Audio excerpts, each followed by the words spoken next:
On va s'intéresser, Slimane, avec cette première une concernant les attaques des Shebab somaliens au Kenya, avec cette une de The Economist sur le nouveau visage de la terreur.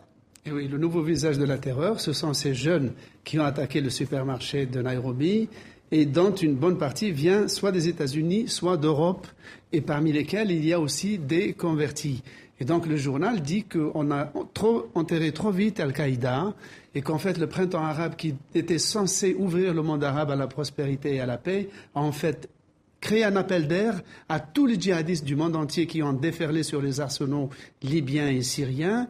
Et surtout, nuance très intéressante, avant l'Amérique avait déclaré une guerre aux États qui finançaient l'intégrisme terroriste, l'Afghanistan et d'autres. Maintenant, ce sont ses meilleurs alliés dans le Golfe, c'est-à-dire les monarchies du Golfe, qui sont les sponsors des mouvances qui créent ces terroristes. Alors, autre titre qui a retenu votre attention, il s'agit d'El Watan qui évoque la terre brûlée, la politique de la terre brûlée, et on parle bien sûr de la politique algérienne.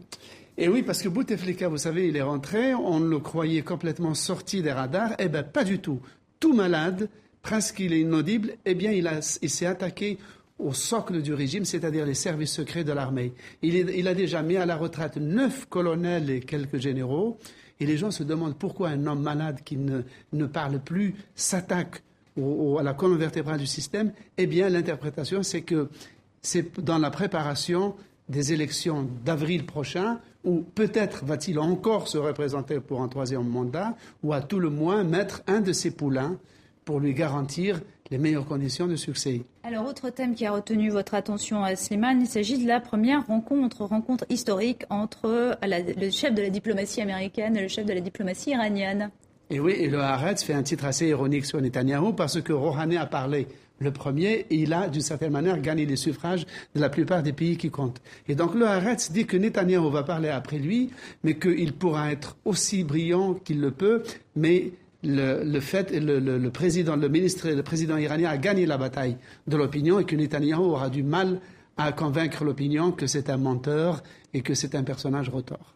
Allez, dernier titre que nous allons explorer, la guerre pour la civilisation. Et oui, c'est le magazine Cultura russe qui se satisfait que la Russie ait sauvé la peau du régime de Bachar, mais il enfonce le clou en disant que ce qui se passe en Syrie, c'est pas une guerre entre l'opposition et le régime, c'est une guerre entre les barbares et les civilisés. Les civilisés, c'est la Syrie, ce qui est vrai, est une terre de vieille civilisation, c'est un des berceaux du christianisme. Et le journal insiste là-dessus. On voit le monastère de Mahloula, qui est le dernier village où on parle la langue de Jésus, l'araméen.